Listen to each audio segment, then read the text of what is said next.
Hi, this is Mariah Gullo from The Hollywood Reporter, and we're in studio with Team Lady Bird today. We have writer-director Greta Gerwig, cinematographer Sam Levy, and Nick Houy, our editor for Lady Bird. Thank you so much for being here today. Thanks for having us. Thanks for having us. So my first question, not the desert island question. Okay. My first question for you is, since this movie kind of takes place in that really seminal time, the last years of high school, what were you guys doing on your last years of high school? Like, what were you doing, or what stands out for you about that time in your life? Oh, I was doing a lot of, I really liked this guy who had very minimal interest in me, and I would drive around to all the different locations I thought he might be. And checking for his car, checking to see if that car was there. If he wasn't at that coffee shop, maybe he was at the burger place, and then if he wasn't there, I'd do like a loop, and then I'd have to start it again because I was like, he might have moved in the time. That's mainly what I was doing that year, and applying to colleges. I was president of a group with an acronym TEAL, Theatrical Expression of Artistic Literature. I've never told you this, I don't think. It was, we produced student-written plays, and I ran that organization into the ground. Nice, yeah. Subway? I was delivering Chinese food at the time. Oh. I was past Subway. Past Subway. Subway was only when I was 15. That was a great experience, though.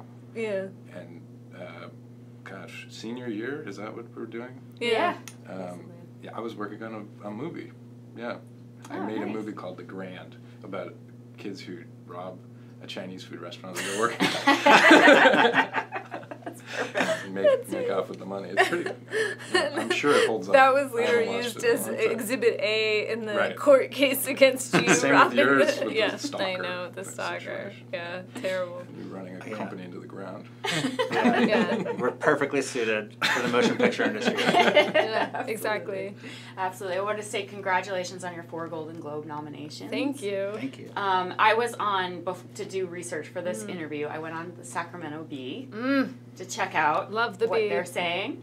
I mean, they're huge fans of you, Greta. But there was a little controversy. What was the controversy? Well, the controversy was that you didn't get nominated for Best Director. And the Bee is weighing in. They are weighing in on that. Oh, wow. Yeah, and, they also mentioned Dee Rees and Patty Jenkins as well. I know that you probably don't want to involve yourself in the controversy, but maybe Nick and Sam can weigh in on. Greta's my best director. Oh, guys. You better say that, too. Yes. It's amazing. Yeah. Well, thanks, But guys. also, it's the fact that Lady Bird is nominated for Best Picture is... Yes, that kind of says it all. And Best Screenplay. Yeah. And Best Actress. And Best Supporting Actress. Yeah. That's amazing. Well, I will say the Bee has been very supportive of Lady Bird and of me, and we did a big premiere in Sacramento, and everyone was there, like everyone from my life, but then also like the mayor was there, and my favorite newscaster as a child was there, and it was really incredible. And then the next day on the cover of the Sacramento Bee, it was like the big picture above the fold, and my parents get the Bee delivered, and they were like, you made it. It was very exciting. The Bee's always been a big part of my life. So, was there ever during the course of like pre-production or making this, or the beginning pre-production, that you ever thought maybe it would take place somewhere else, or maybe the time period would change? Did you ever like consider that, or were you always absolutely like, this is Sacramento, this is 2002? Well, I mean, during the writing, I never messed around with the location. I always knew I wanted to make something that took place in Sacramento because I wanted to make a whole movie in Sacramento. Yeah. I actually hope to make more than one movie in Sacramento. I'd like to tell a few different stories in different ways about Sacramento, and so that was never going to be different. But I mean, the actual setting of the year, I think I was playing around with different versions of like either now or in the 90s. And then I just decided that sort of moment after 9/11, it's like a little bit after when I was in high school, but it felt like it was the right way to kind of be able to talk about now without actually setting the movie now. Mm-hmm. And also I can't, I don't know how you make a movie about kids these days without shooting a lot of smartphones. Mm-hmm. And I don't know how to make that cinematic. And also there's really intricate, I think, social interactions that happen on like Snapchat or Instagram that I don't I'm not embedded in, so I don't know those multiple meanings of the way, I mean, I think kids really live through those things right now. Mm-hmm. And anyway, so those were the reasons. But it was always Sacramento. Yeah. And Sam, tell me about what it takes to create Sacramento. Like, what are the elements, the visual elements of Sacramento? Well, Greta and I got to work on another movie in Sacramento together called Frances Ha, which she co-wrote. And we got to work together in Sacramento, and it was this amazing experience. And actually, on Frances, we shot in both Paris and Sacramento, and we were very fortunate to get to go to Paris. But I was significantly more excited about working in Sacramento. As someone who grew up on the East Coast, it was like the most evocative and luscious place, even though it's a small town in Northern California. And I, at that time, thought it'd be amazing to do a whole movie here. And luckily, Greta wrote Lady Bird and let me film it for her. And it's just an amazing place that really, it's the kind of place if you point the camera anywhere, it just gives you so much. And the movie is a love letter to that place and the haunting quality that cities that are also small towns can have. Mm-hmm. And Greta, you said before that you spent a year kind of preparing, and that was really important to make like the level of quality of movie that you made. Tell me a little bit about what happened in that year. Well, I mean, it was when I'd finished writing the script. It took me a long time to write the script, and then once I had the script and had the financing, I had asked Sam, I think it was the first person I asked to do it with me. Actually, maybe I even asked him before I had financing. I was like, we're going to do this for $2. And then I cast Saoirse really early. She was one of the first people I cast. And we had a year basically after I cast her to when we were beginning the shoot. And Sam and I both live in New York, and it was like a way to just spend a lot of time together and talk about movies and talk about photography and painting and look at a lot of stuff that we thought might be interesting, and then build our shot list, which was really long and not strictly a shot list. It was also just sentences I said while we were working on it. And then I got like all this time with Saoirse, and then I got all this time with the different actors, and I got to kind of get them to hang out just even socially, which I think is really important, so that they build these connections with each other. And I was able to give them each like playlists and book lists and things that I wanted them to look at and just use, because I've always felt as an actor that the more I have, the better off I am. And I think in a way that's sort of how we went about it too. It's like, let's just load up with everything that feels evocative and right and that makes us excited to make it. I never say, oh, I wish I had less information. Right. That's never how I feel. I always feel like when you get lost, it's always good to have a kind of net of what was the thing that made you want to make this, and what are the things that reflected that back to you. Mm-hmm.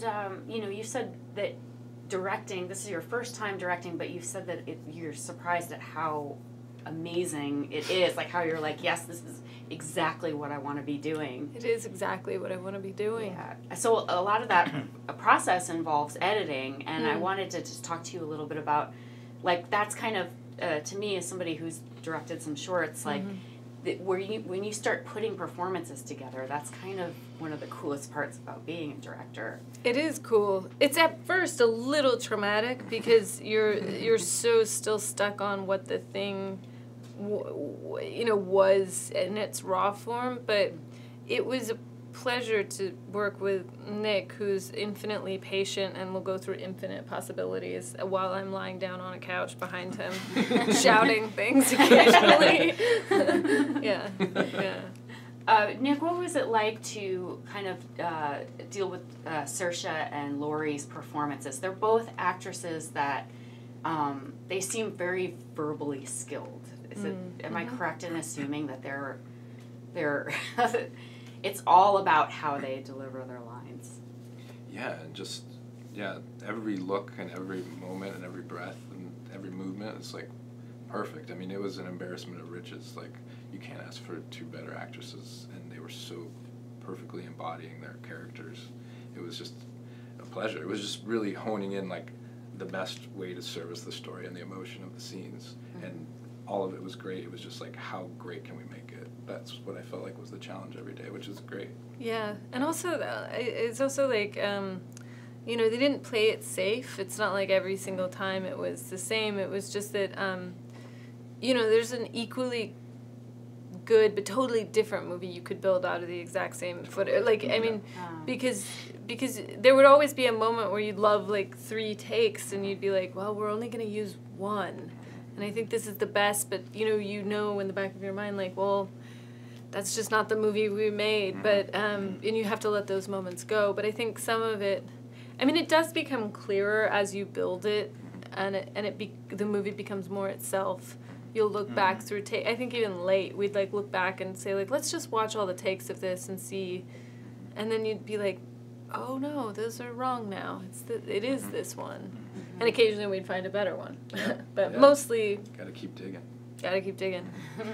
Feels perfect. This is like a time period in somebody's life when your life just starts picking up momentum. Did you feel that in the process of filming that you were, how did you kind of put that together? Well, in the process of filming, I think a big job of like the preparation we do ahead of time, and also with our first AD and the line producer, like, and the production designer and the costume designer.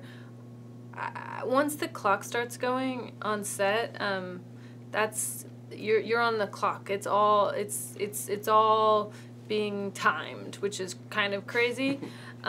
So all of that preparation is so that I don't have to transfer any anxiety onto the actors in terms of time pressure, that we know what we're doing so that we can make them feel like if you need to take 5 hours to get this scene, we can take that time. If you want to walk away from it, and we did occasionally if they felt. So that was sort of the way we did it, so that we felt like we could take our time with the shooting. But then in the editing, what we wanted to create was that feeling of time speeding up. And we did a lot of like pre-lapping the scenes from the next, having the future pull you forward in the movie. Like the voices from the next scene start over the images of the last scene, and kind of this tumbling forward quality. Yeah. And, on the round table you spoke about just kind of how when you direct, you need to kind of roll with the punches of losing a location, and sometimes it turns out better than you had planned. Do you have any examples of that? Oh, so many.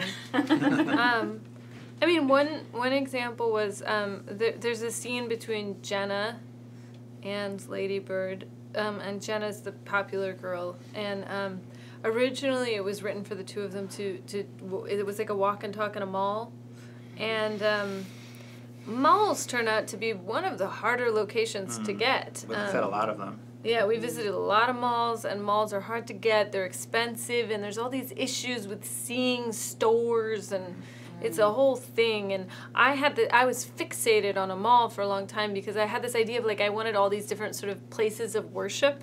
Like there's an actual church, and there's a theater, and there's a mall, and there's like I sort of wanted to make this kind of subtextual commentary. But we lost the mall. And we were trying to figure out what to do, and we decided to shoot it in the swimming pool at Jenna's house. And then that was when we came up with the, I was like, well, if we have to do this, I want to see them underwater. Yeah. But that's like a thing where you're like, okay, I can't have that thing I want. Let's figure out another thing I want. And Greta's great at rolling with the punches in that way, because we spent a significant amount of time looking at the small narrative. Like we looked at malls all over Sacramento. There's really one primary mall.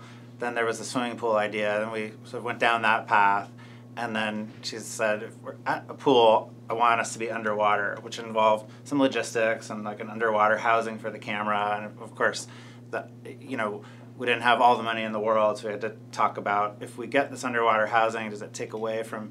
And she was very involved in those conversations, but not over involved, the way some people can be. Like she really was able to always see the forest and let Nick and I and our team kind of deal with the trees, and she would get involved with the trees as much as she had to, and then the scene really sings and has this lyrical quality which Nick was able to create, cut in, because it begins with them underwater and then it goes back to them underwater, and probably I think one thing we liked about the mall idea was that it didn't have this kind of lusciousness that light underwater dancing does, and I think we like that, but then it just took away the resources it might have taken. Was too much. Would have taken away, and she was very adept at leading us in that way. Well, you do stuff like that all the time too in editing, because you're sort of like, here's what we have, and sometimes you'll be like, well, do we have this other shot? No, we don't. Well, let's problem solve it. And then that scene in particular, we would never have had that amazing moment where Jenna goes underwater and then we cut to Saoirse in the same place and Julie's not there. Yeah. And so like some things that you think are a hindrance when you're shooting end up creating this amazing thing that you couldn't helps have so much that wouldn't have been there if they did them all. Yeah. Exactly, and also like that. Yeah, the Jenna disappears from frame. Lady Bird stays in the same place, and we're in a different scene. It cut so nicely together, but it was not. It's just one of those things. But yeah, you're always dealing with that. I mean, you're always dealing with something where it's like, I don't know how we get past this. And then you do, and then you figure it out, and. But that is where all that preparation does come in handy. Like I would try to write down everything Greta would say in the shot listing process, because she'd say these great poetic things, and I would just keep them in mind, and she would be in a moment and be like, hey, remember when you said that great thing? She'd be like, yes, but maybe in a minute, but it would always get infused into the work, because there's so many logistics to and deal there's so with. much information. There's so much you're sort of filtering and trying to deal with and figure out, and you can't you gotta keep an eye on your gut and sort of like know. And sometimes, like, you agonize something over for a long time and you need something, and then as soon as you make a decision, like with the exterior of the house, I, for a long time, was like, I need a different exterior. I had all these reasons. And then one day, we were in prep, and I looked at it, and I was like, you know what? I don't. Let's make the front of this house work. And it was like but you sometimes you need to walk down a road and then turn around and walk back, and you have to have like a team around you that's willing to do that, and that happens all the time in editing. You're like, I need to see this all the way out, and I might not use it. And you can't, and you need people who are like, let's walk it all the way out. Totally. And it's an art too, not to overwork. Like you're not prone to all-nighters and no sleep. God, there's no reason to do you that. You work very. It's like, you work smart, not hard. But invariably, there's long days and not enough sleep that comes at you, but you don't seek it out, and we appreciate But almost that. every day when we were shooting, me and Sam and the first AD would look at the schedule and be like...